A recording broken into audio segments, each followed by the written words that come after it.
Yeah, what's up, YouTube? It's your boy King Say something. I'm back from to it. Make sure you like and subscribe, but you always watch the full video, bro. What is this? A recording studio, bro? Why they got this the soundproof thing like I got? Why they got this? This is a recording room, bro. Yeah, It is a recording room. You had a cigarette and we had to talk to my girl for 1 second. I'll figure out whatever you want. This is the moment a handcuffed man in custody caught two DEA agents off guard. Was it? Was he our guy? Right there. That's our guy. Stupid mother. Why the would you do that? What officers didn't realize was that he had warned them about this exact moment years earlier. And just hours before this, they'd made a critical mistake that made it all possible. Was that a pistol?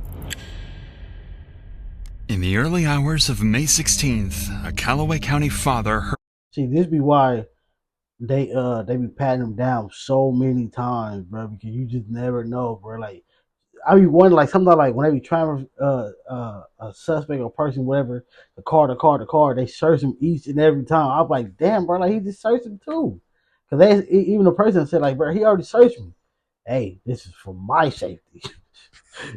I feel that. What sounded like a gunshot outside his family's home. Concerned, he stepped out to investigate only to find a vehicle blocking his driveway, with a fully loaded assault rifle clearly visible in the back seat. Afraid that someone dangerous might still be nearby, he immediately called the police.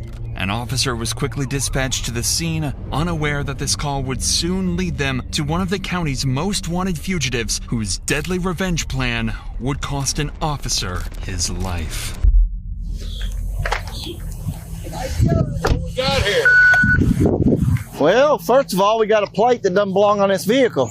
Well, there's a machine gun or something. AK-47 or whatever, fully loaded.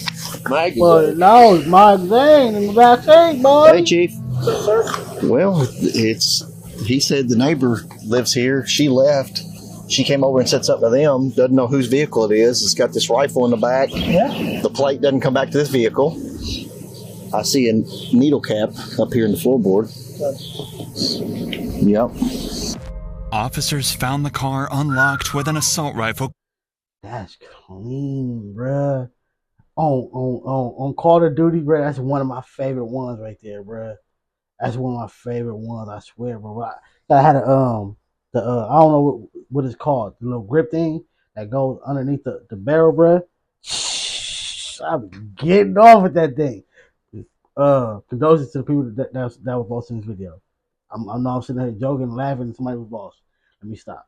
Clearly visible in the back seat, and a needle cap on the floorboard, suggesting possible drug use. The plates were fake, but when deputies ran the vehicle's identification number, it revealed something far worse. The car belonged to a notorious criminal, one whom the DEA had been chasing for months. Why did they walk Gary in there Rowland, with his a handcuffs in the front, 30-year-old parolee with multiple outstanding warrants, who had been quoted saying, if he got multiple warrants, why did they walk him into the interrogation room with his hands cuffed in the front? "I'm never going back to prison alive." Knowing that Gary That was made no likely sense. in the neighborhood, officers narrowed down their search, and through CCTV and witness reports, they were quickly able to locate him in an apartment complex nearby. They moved in and made the arrest without incident. Before Gary was transported to jail, however, he surprised deputies by offering critical information about local narcotics and firearms trafficking in exchange for a reduced sentence. So instead of going to jail, they took him to the police station for questioning, unaware that this decision would lead to the murder of one of their Oh, that's colleagues why. just hours later. This is Gary, and he's just been brought into the interrogation room. What the officers don't realize at this moment is that due to an incomplete search, he's managed to sneak in a knife and a loaded pistol, both hidden in his waistband. That's how, bro? How? Nigga got multiple warrants, bro. Bro, if a person has multiple warrants, nigga, I don't, I don't know. I don't know. I don't know if they have a right to do that, but strip search. So especially you come in the station, strip search. Go in there, strip down. Like, yeah, this ain't something I want to see, but look what can happen, bro, by improper search. This is Jody Cash and his colleague, Donald Bowman, both members of a DEA task force. Worth knowing is that Detective Jody actually has history with Gary. Back in 2017, Jody managed to arrest him on drug and firearms charges, offenses that sent him to prison for years. What neither Cash nor Bowman knows is that Gary is armed, and one of them won't make it out alive. My understanding on the office. Yeah, I feel like you had a chance to drink a cigarette and I talk to my girl for 1 second and I'll figure out whatever you want. I don't know about your girl, but I can definitely help you with some drink. I don't smoke, but I can smoke around with a cigarette. Naturally, officers wanted to hear everything Gary had to say, so they let him take a smoke break. He was sitting there looking at a scratch off ticket, bro. It's like when people like, because I've had people say, "Hey, you should try to go be like a a CO or something like that, correctional officer." Bro, my anxiety will be on 10. I would not, bro. Anywhere I gotta walk with you, take you, bro. I do not trust you. Hell no. So in this situation right here, bro, I don't know, bro. I guess they thought, hey, he already been patted down, so we good. But nah, before we walked in here, he would have been patted down again. But this would turn out to be a mistake. Gary is then escorted outside of the building for his cigarette break. When they return to the room, surveillance footage shows that Gary has pulled his right pant leg up to just below the knee, making the weapon much easier to reach. Then, Gary asks for one more favor, one that would cost a deputy his life. Give me the shows. If you're not going to call him, you ain't going to do much for us. But right now, I guarantee if I call Lexington, they probably gotta have that information. How the hell? Ain't no stranger. This is crazy. Realistically, we're looking at we really ain't going to tell you. Smoking a cigarette? When things talking to that other things too, man, I don't mind helping you out, but you can't do this all day. Okay. See, that's where they messed up at.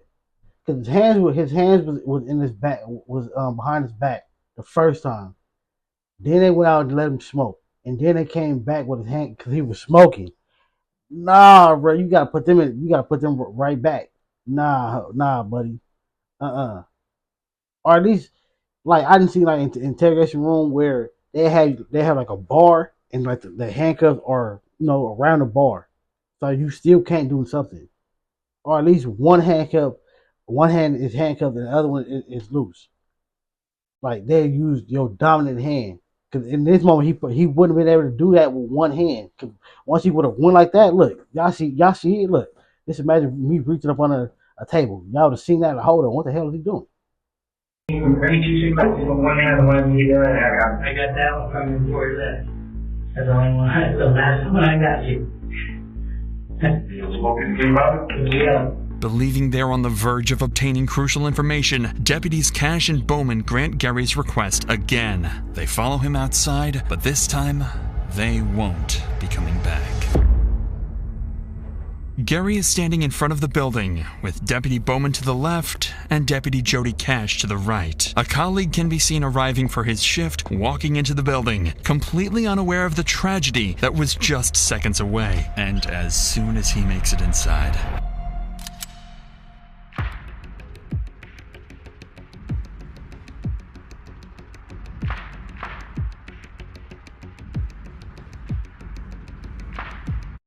The smoke breaks was the him contemplating should he really do this, bro. This is wild, bro. completely unaware of the tragedy that was just seconds away. And as soon as he makes it inside,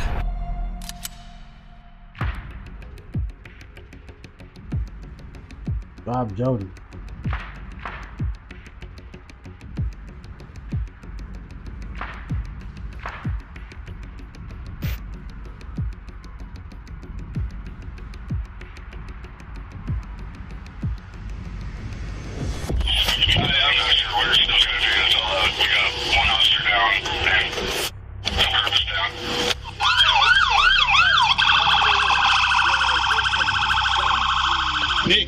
Someone didn't search him. I hope it hurts. It was in his waistband. I hope it hurts. Hell yeah. No, go over there to Jody. Stay alive, go to Jody. Go to Jody first. Go to Jody first. You need to go be with Bowman because Jody's not doing good, man. Somebody needs to be with Bowman. Yep. Yeah, go sit somewhere else, Brian. He's done for us. Yeah.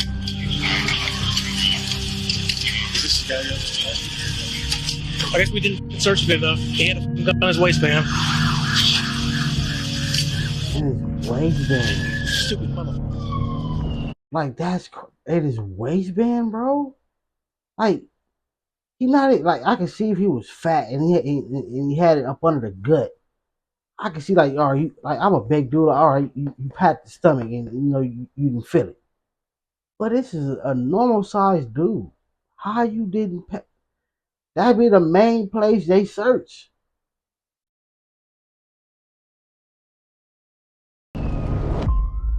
44-year-old Jody Cash was transported to the hospital in critical condition, but tragically, he succumbed to his wounds shortly after and was pronounced dead. He had served in law enforcement for 22 years and has spent the last 2 on a special DEA task force. In the following weeks, an investigation was launched to determine how a convicted felon managed to smuggle a gun into the sheriff's office and kill a police officer. Based on the evidence gathered, investigators concluded that that day, no one searched Gary thoroughly enough. In response, Deputy Jody Cash's wife, Karen Cash, and Deputy Donald Bowman filed a lawsuit against law enforcement. The suit sought wrongful death damages for Cash's estate and emotional trauma compensation for Bowman, who developed PTSD and could no longer work in law enforcement. A settlement was reached in September 2023. As for Gary Rowland, he was shot 12 times and eventually died at the scene of the shootout. When his gun was recovered, investigators found a jammed casing, meaning that Gary's weapon malfunctioned, a lucky break that prevented any more officers from losing their lives. That's crazy, man. Notice to the people that was watching this video, man. The officer, especially.